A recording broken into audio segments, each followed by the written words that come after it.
Mr. Matlala, I wish to, before I ask my questions, send my sympathy to your kids and your wife. I thank you so much. Because no one, even a hardened criminal, must have police coming into their house and making their kids to sleep on the floor. No one must ever do that to our kids and to our wives. If they've got an issue with you, they must take you on. Because the procedure would have been, once they arrive, they should have isolated the kids and put them with a female police officer in one room who's reassuring the kids that everything is fine, we are going to be fine, while police are interrogating you or doing their business. If this happened, it deserved to be condemned, Chair, because it was brought to our attention that kids were made to sleep on the floor. As black people, we have inherited trauma, and no one must pass that trauma to our children. And no one must take advantage of our wives. Whatever we do on the streets is between us and the streets and has got nothing to do with our children. And police must understand that wherever they are, that no one must ever take advantage of young kids. How do you put a child on the floor and point a child with a firearm? It is uncalled for, even if they are looking for the most dangerous criminal.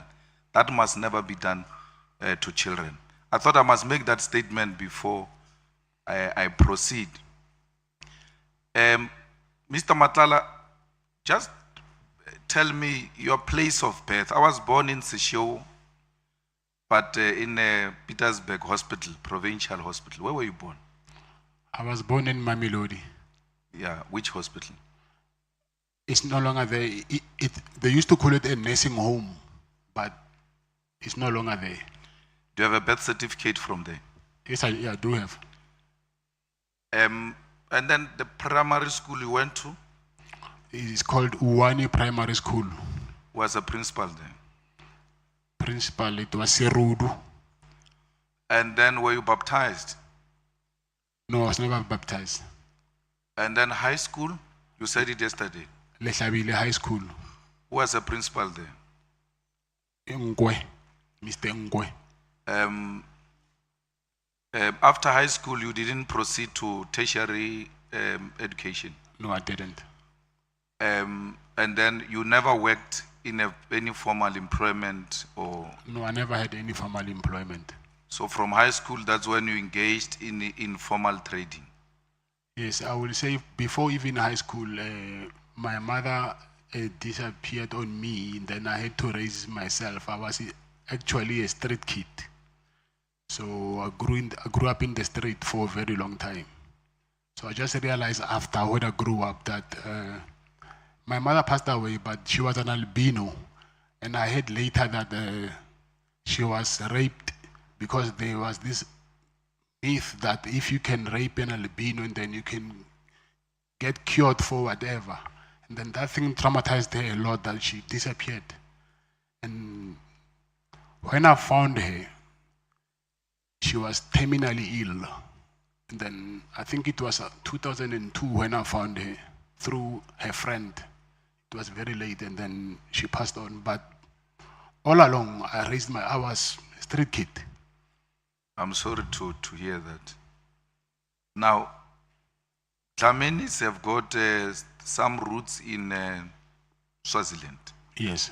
And you said to us your grandmother is from, it's a Dlamini. Yes. Did they have a place in Swaziland, or was she originally from there? No, KZN. So you don't have any relative or any association, none whatsoever, with some people in Swaziland? No, I don't have. So when you travel to Swaziland now, what were you traveling for? What purpose? I was invited to the king's birthday. Oh, so you know the king? And the queen mother. Yes. But yes, I was invited by the queen mother. Oh, so you know the queen mother? Yeah, but it was the birthday of the king. But I went there through through the queen mother? Yes. You were a guest of a queen mother? Yes. So this ID that has got your picture and the ID number that is similar to yours and all of that. What is the story there? I don't have an ID for Eswatini. So that thing was fabricated so that they can deny me bail. Yes, but in the judgment of the appeal or something, it looks like that judge Judgment. didn't consider that as the grounds that must be used to deny you bail, because he says police did not produce the original ID, Yes. if I'm not wrong. Yes, on the judgment they said that I've traveled to Eswatini using that fraudulent ID, but which is, we know, is impossible. You cannot pass a border with an ID. That thing is not a traveling document. So they said that, and another thing is when I came back, unfortunately, they didn't stamp my passport. So they said I've got access to get in and out of the country undetected. Because my wife's passport, my passport, and my protector's passport were not stamped. So it was the overlook of the BMA or Home Affairs, I think. Why did you resign from Medicare? It's because of the allegations that were surrounding me at that time. They said they didn't know by then that she's my sister. They said I gave him a contract to a slave queen. And then also there was these allegations about me, which I did not think that it will be a good image for the company. So I just thought by then, let me just resign and put someone until I clear my name. So why didn't you also put your shares in a blind trust if you didn't want to damage the image of the company? Yes, that's what I did. The shares, that's why I said I still hold the shares. But no, you're saying you are not saying you have taken the shares into the blind trust. I took the shares to a holdings company. And in the holdings company, you are a director. Yes. So it's the same, doesn't help anything, because you're saying you want to save the image of the company, but you are a director of a holding company, and the holding company is the 100% shareholder of the Medicare. Yes. It still comes back to you and defeat the purpose of resigning. Yes, because I was just avoiding me being the director of the company. So do you accept that after you wanted to save the image of the company, you put your sister as a director so that you can front her? Because you didn't relinquish for business reasons. You relinquished because you want to face some challenges, and someone must be holding the fort for me while I'm still fighting. But effectively, I'm running it. I can call money on it. She can't say anything. I can tell her to do this. It's effectively you doing it. She's just a friend. Yes, I agree. And you think it's an acceptable thing to make an African woman a friend? No, she's my sister, so it's not like I was using her. So she's family, and then it was only for the time being until I clear myself, I clear my name. No, once you are fronting a person, you are using a person. You just agreed with me that you are fronting her. You are using her. But she was getting salary. Yeah, even if she's getting a salary, she's not the owner of the company. She's got no shares, no nothing. She's put there as a token. That's what you did. And in the empowerment of women, it defeats the whole purpose, because if she walks around with the image of a person who has got a tender of 360 million and therefore does not need any kind of empowerment or an assistance, because she's got all this tender to herself. But in reality, there is a man behind her who's controlling this company. Do you accept that is wrong? Yes, I accept that it's wrong. Mr. Matlala, how does the cell phone goes, your cell phone, you see this one. Yesterday I left with this honorable member to a meeting, and when we were on a podium, I left to a bathroom, and I left my phone. When I came back, she said, I was extremely shocked that you left your phone, because you go everywhere with your phone. So yours just develop food and goes to a prisoner inside here, and when you come in here, you find it in a cell. How do you explain that? How did your cell phone leave you into the cell for you to find it in the cell? You found it with NAC. You're No. given by NAC, No, it's not the same cell phone. or it's a different cell phone? Yes. So it's not your cell phone. No. Or NAC gave you a cell phone that you can use while you are inside. Yes, I found him inside prison. He was using the cell phone. You didn't go with your cell phone. No. So when they found the cell phone, why are they saying it's your cell phone when it is NAC's cell phone? I'm saying I got the cell phone from him, but because they found it on me, I was in possession of the cell phone. Okay. So I had to take accountability that they found it on me. So what were the reasons of sending you to CIMEX? Was the cell phone? I don't know. No, but they would have explained to your lawyers, they would have explained to someone that. Yeah, no, their reason is because they found me with a cell phone. Their reasons. Is it a general practice that because I hear every day that prisoners are found with cell phones, with dagga, with drugs, with what? Once you're found in possession of something that is not allowed to be in prison, you are taken to CIMEX. No, it's not. I think they will have they have their preferences, I assume. No, but why are you not exercising your rights? You can't be put in CIMEX for holding a cell phone. It's not a requirement, as it were, that people are found with cell phones and even dangerous weapons, some of them, but they're not sent to CIMEX.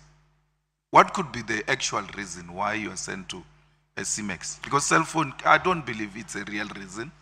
Because what happened is, if I can take you through the whole process, there's someone who came to me with that cell phone.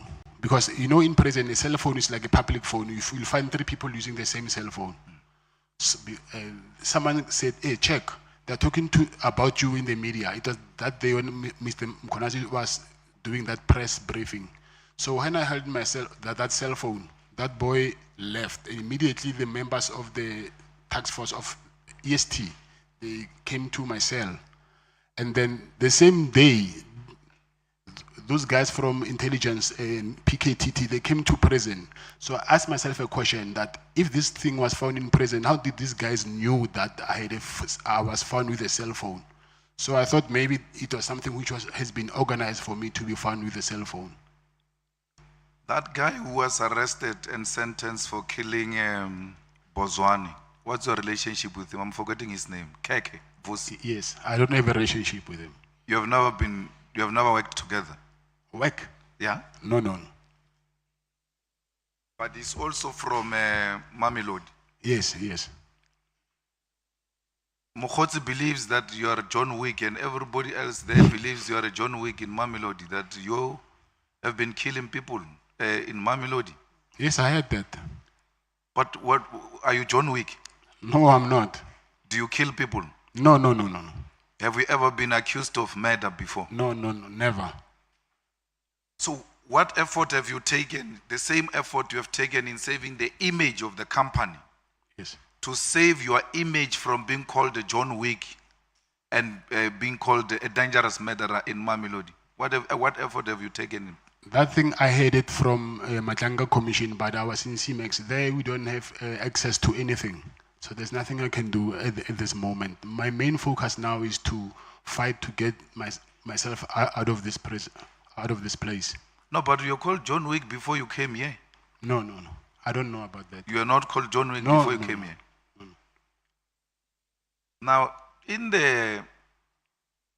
your detail of 14 security or personal protectors, how many are former task force members? It's not task force, it's from the defense, it's special forces. Yeah. Yes.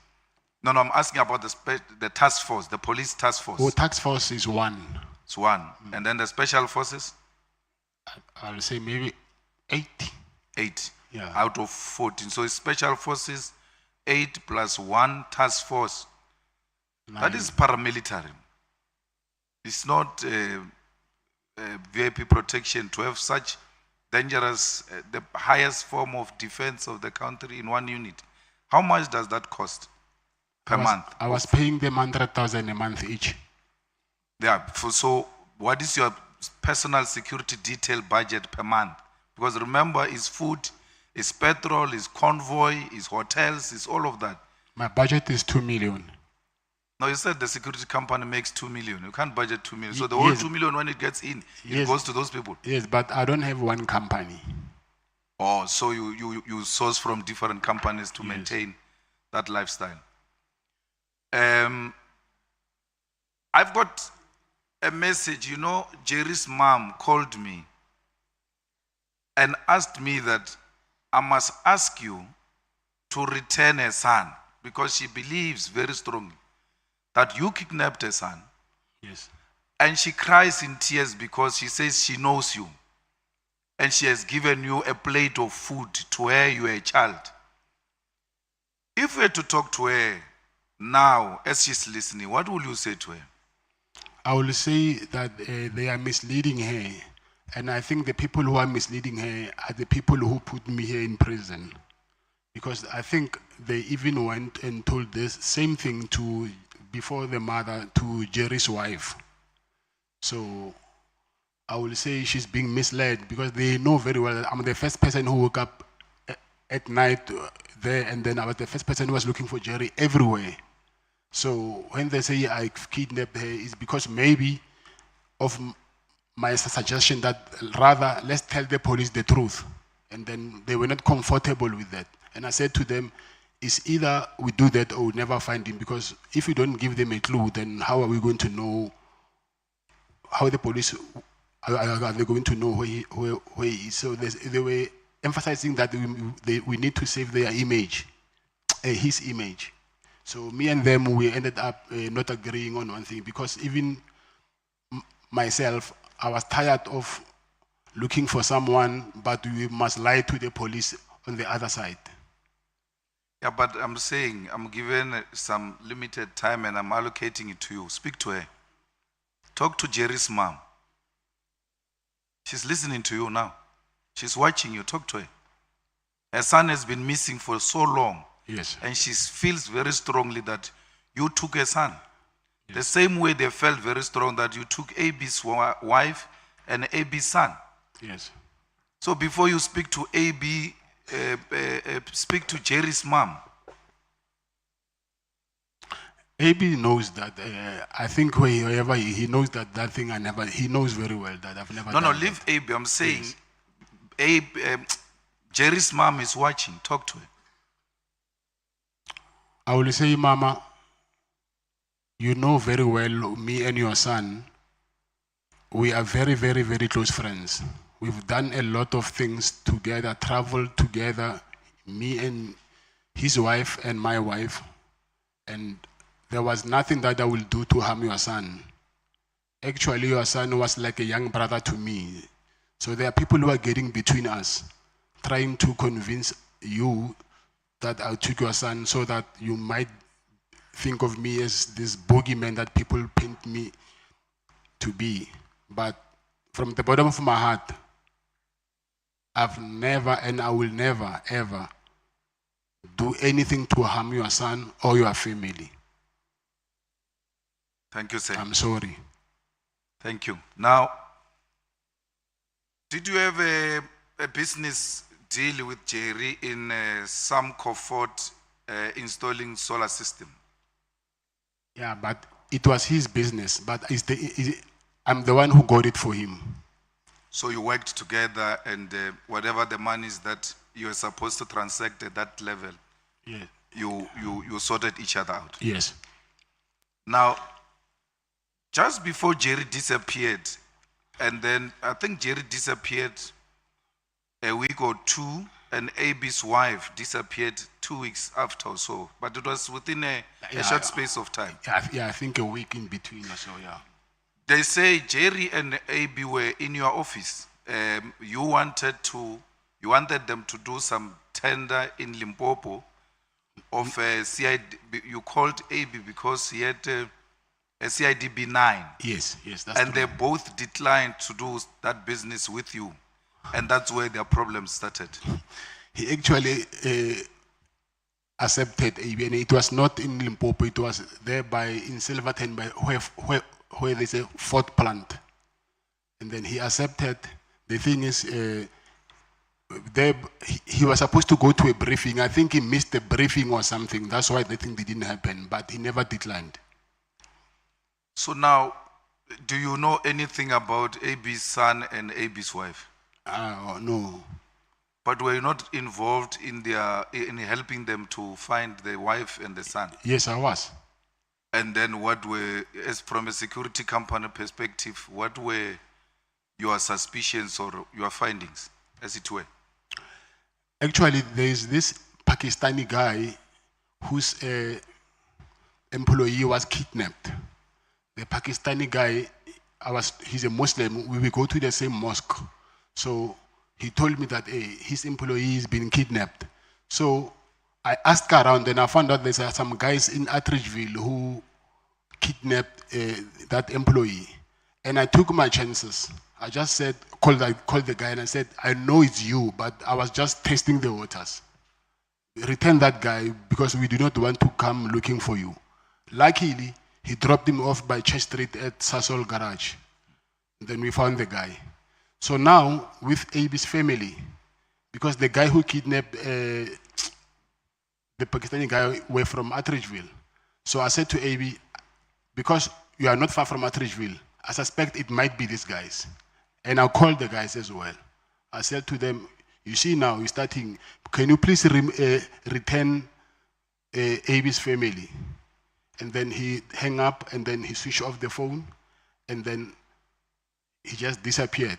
And I just heard that after a while they said, okay, I'm disguising to appear as if I'm helping AB, but I know that I'm the one who's doing this. But I think it was those guys trying to divert the attention. You remember when I started, I spoke about your son and your wife and how they should not be treated the way they are treated by police. Yes. AB's son and AB's wife did not deserve what happened to them. I agree, yes. Especially the son of AB who will forever be traumatized by those experiences. Yes. And Jerry's wife and children do not deserve to see their father not returning from home, because every sunset they look forward to the return of their father and the father does not come back. Like you growing up without a father, these children want their father, they want to see their father returning. And no one must do that to children and our wives. Oh, you agree?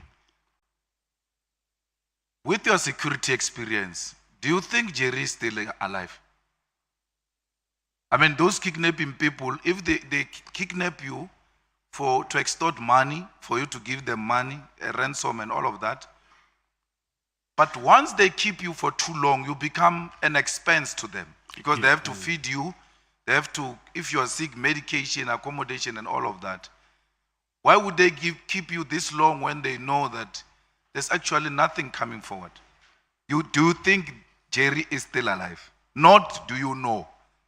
With your own security experience and your instinct as a friend who says to the mother of Jerry, this was like my younger brother. Something in you should tell you that this guy is no longer there or is still there. Honestly, I agree with you. At some point, he will end up being a liability to his abductors. So I don't think also myself by now that if he's alive, then what are they gaining for keeping him so long and then spending money on him, but they're not getting anything in return? So it's a very hard one to accept, but obviously when you add one and one together, for me, it does not give me, I wouldn't say that these people will benefit anything from keeping him so long. I don't think so. Now, have you been to the farm of the father of Jerry's wife to ask that they pay a ransom of 10 million or anything to that? To the farm? To the farm or to the father? No, to the father. Let's leave the farm. Have you been to the father, like the father-in-law of AB? Jerry's father-in-law. Yeah. I mean, Jerry's father-in-law. Yeah. Have you been there and asked that they pay some ransom to these people? No, I've been there, but not to say to pay ransom. Yeah, but what were the discussion between you and the father-in-law?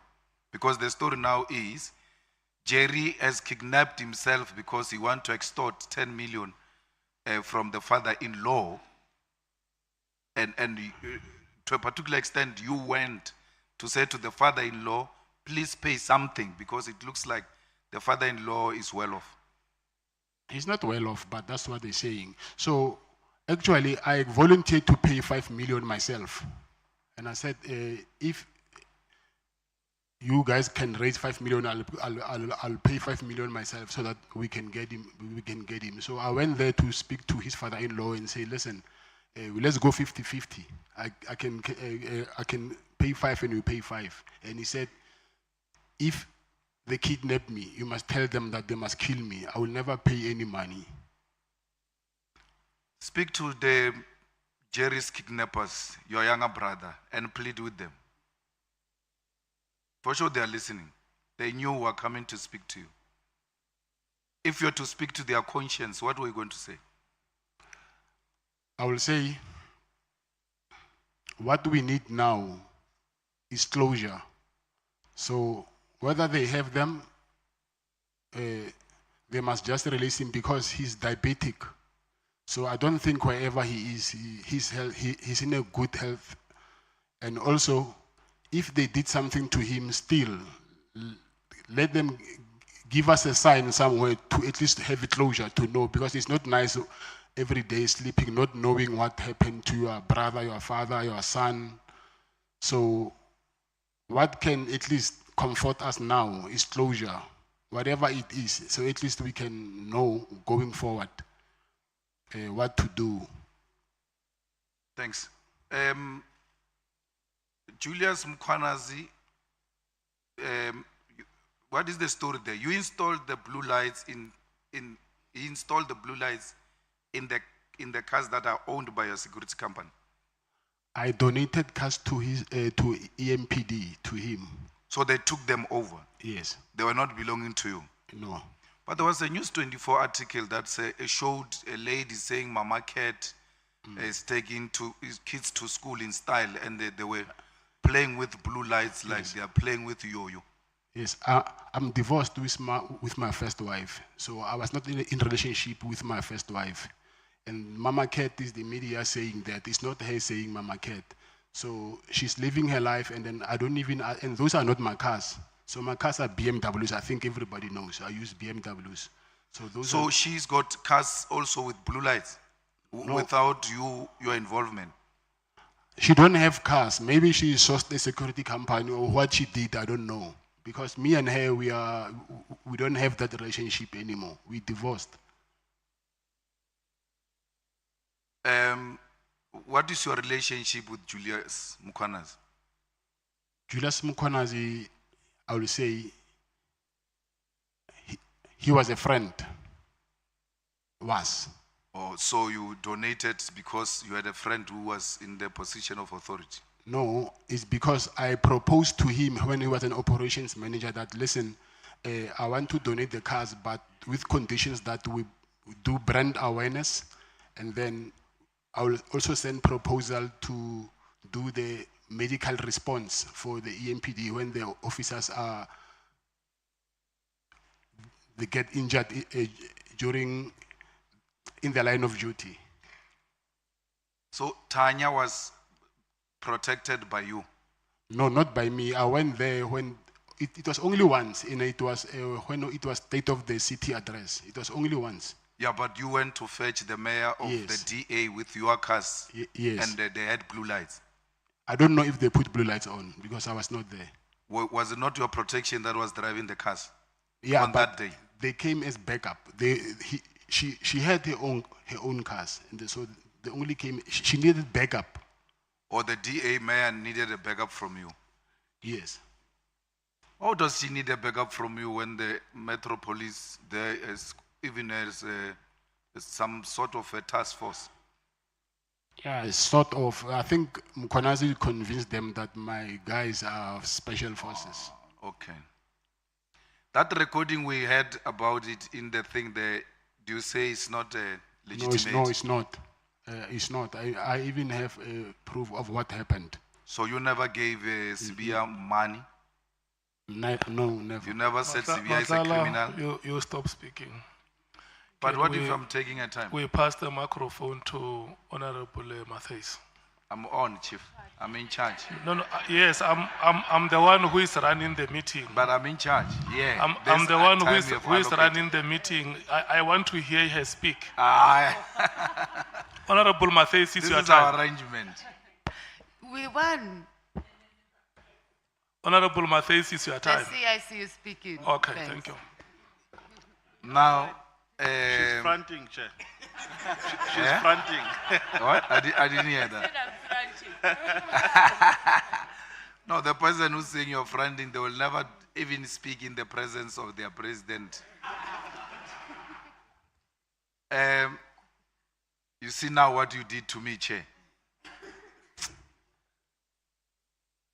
So, the meeting with Mkwanas, if we're to go to Lieutenant General Senona, will he give us or give you a confirmatory affidavit that you actually brought back the report from the guy who was tortured? Because you said you didn't go back to Mkwanas. You actually told Senona that the guy has declined. Yes. Is Senona, the head of works in KZN, prepared to depose an affidavit to this committee confirming that you gave him that feedback and also confirming that he was part of the meeting where Mkwanazi made those kind of requests to you? I think he will, but I've never spoke with him since I'm here, so I need to contact him, but I think he will. So why would Mkwanazi think that you are the best person to talk to people who are accusing him of torture? Because he didn't know your relationship with those people. Yes, because of he found out that me and the guy, we are in the same estate. So he asked me first that if I know the guy in this estate, because he heard that I'm from Midstream as well. So, and it was Minister Begikele who arranged a meeting. Yes. And Minister Begikele is the one who said, Mkwanazi can make these problems go away that you are confronted with. Yes.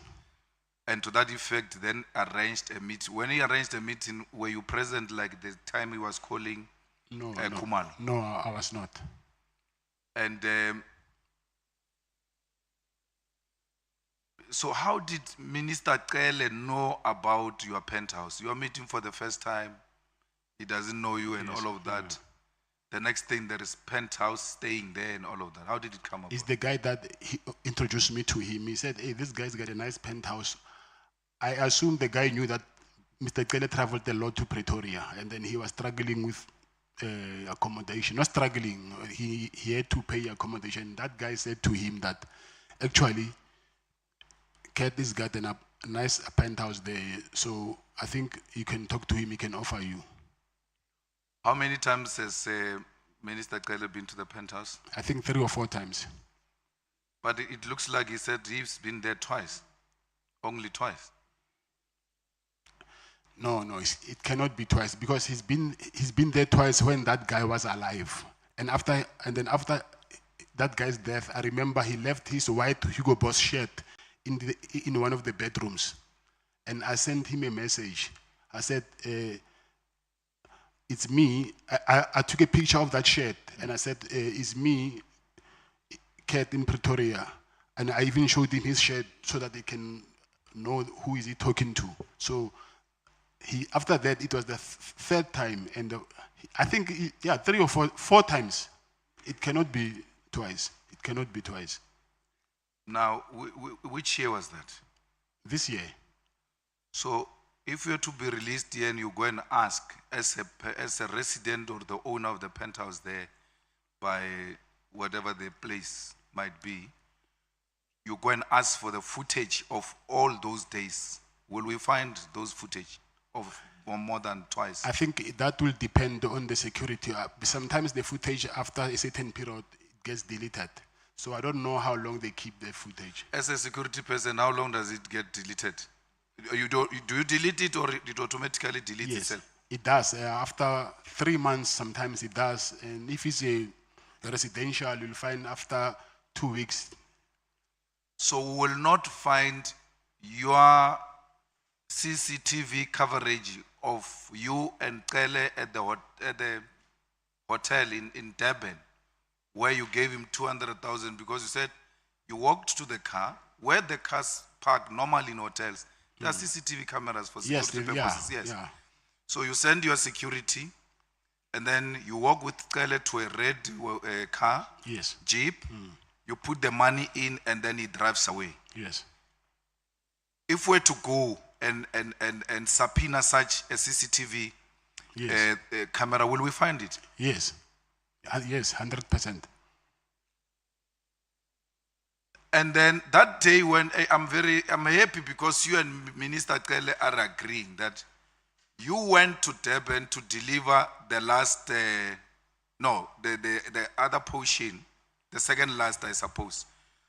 And then when you are there, your conscience said, no, this should stop. I'm not continuing with dishing out money. This is now amounting to abuse. And then you stopped. But he kept on calling you. So where you and him agrees that you were supposed to meet in Durban. Yes. That's why he gave you 20 calls. And you are saying, yes, I drove to Durban for purpose of giving him money. And that day, I took a decision, I'm no longer doing it anymore. And he gave you 20 missed calls. And we asked him, why did you call him so many times?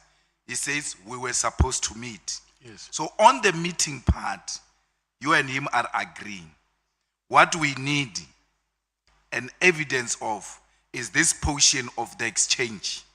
Even if it's not visible money, but as long as we see the Kele money from you, the Kele bag from you to his car, that's prima facie enough. So, did he really make those calls on that day when you decided no more? I'm no longer answering his calls. My phone is, even now, is here with my legal team. His missed calls are still there. We can even see them now. And we need some, even if it's smaller evidence that demonstrate that you indeed exchanged money, because the problem is that Mabonga is dead. Yes.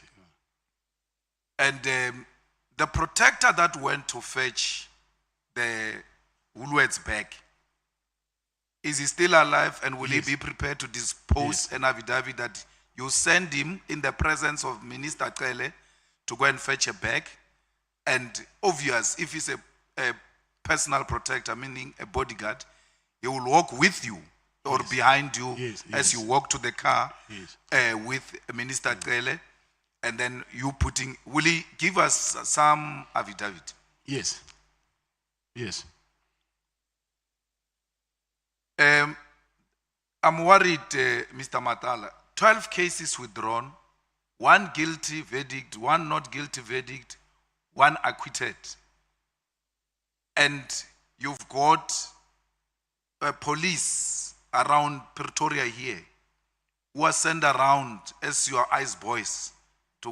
Why would the police go and fetch a car to... Your story is actually making this, the case of that police officer even worse. Because you take a card from your PA, you give it to a police officer.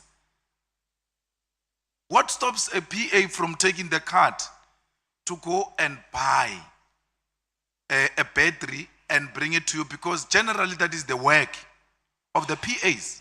And here police are being converted into PAs in the absence of the PAs. They're actually being given the job by PAs that they said, I must give you a card to go and do what I'm supposed to do or I'm employed to do. What should we take of this kind of a relationship you have with police? And the next thing, cases are withdrawn, and meaning the people who have actually complained in these cases have never experienced justice, because this will somehow, the reason we're asking you about this police officer is to determine your proximity to the police in this area and to determine whether police are actually under your control. No, they're not under my control. Yeah, but why would you send a police? And he's probably older than you, No, he's not. or is a small boy. He's a lighty. Okay. So you were sending a lighty policeman to run around. Not a lighty. You know, when you, like a little brother, I will say that. So not a lighty in a defamatory way, manner. So I'm saying, sometimes, yes, you might be a policeman, but at home, you are a brother, you are a sister, you are a father. So when you are at home, whether you're a policeman or not, or you're a judge, if I'm your older brother, I can send you whatever, then you'll do that. So it's not because of I'm undermining you as a police officer or as a judge or whatever. You can send a judge to go and buy a bedroom. Now I'm saying if he's your younger brother, Your younger brother judge. I'm saying, no, I'm giving an example. Yeah, but I'm saying you can send a judge who's your younger brother to go and buy a bedroom. Oh, bread or whatever you want. A Yeah. judge. Your brother, I think he will, when he's at home, he know he'll call you Abuti, whether he's a judge or not. So that respect will always be there. Thank you, Mr. Matlala. I want my sister to have an opportunity to speak to Kat, even if it's not too long. Let's go. Thank you, Mr. McCall. Just quickly, this thing of your lifestyle is quite bothering, right? So you have, what is it, like 14 guards? You have 14 guards, personal security. Yes. So President has said the expense that just comes with that, you generate, you said you've got like about 2 million that you generate from one of your security companies, but you also have other businesses. Your lifestyle is large. It's large. It's large. 14 guards a day going around. Just talk about the guards. Then you said you got 9 kids. I'm assuming most of them, if they're still at school, they all go into private school. I'm sure you live in a very huge flash. I'm just talking your lifestyle alone. Does not quantify the amount of income you're saying that you received from your legitimate businesses. So I don't think, and maybe you must talk to it, is that one of your best friends, you've said, is a producer of drugs. How is it that you're not part No, I'm of not. selling drugs when your best friend is that? You've just spoken to his mother. His mother has even said he's given you a plate of food. How are you supporting your lifestyle? With my businesses. But there is proof in my bank statements where the money, you can trace where the money comes from. It's not like it's cash deposits from private people. So you can see that it's this company and then there's an invoice. So you can trace where the money comes from. So you'll be open to having a SIU investigation into your lifestyle to match? They're doing it now as we speak. Okay, so I guess we'll have to wait for that to come. This is also bothering me. So when you're going through passport, do you have special treatment? Because how is it that when you're going through border control, you don't know that passports are not stamped? It's not possible. I'm saying it's an oversight. No, it can't be. There's no way you're there by the passport control. So do you go to passport control or do you sit in the car and you have handlers go through, stamp the passports, and then they go through? Because you're there at border control. You sit there and you see, like, you'd know that your passport is not stamped. So, but it's not only my passport. I can, So that's why I'm asking. yeah. Did you personally go through border control or Yes. did you have handlers do it for you and you were standing on the side? The car will park next to the office and then they'll want to see the faces.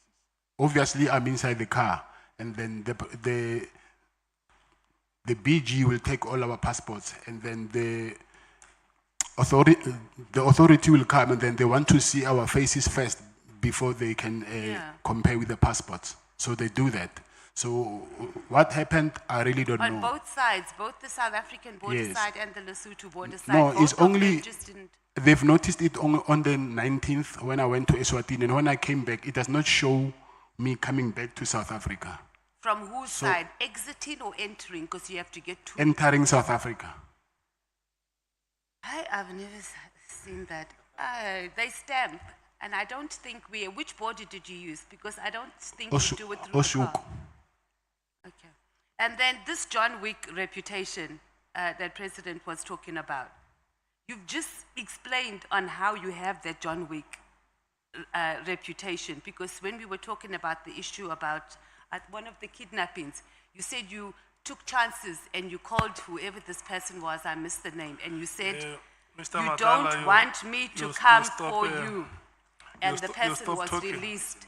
Stop That's speaking. confirmation of John Wake. Thank you, Chair.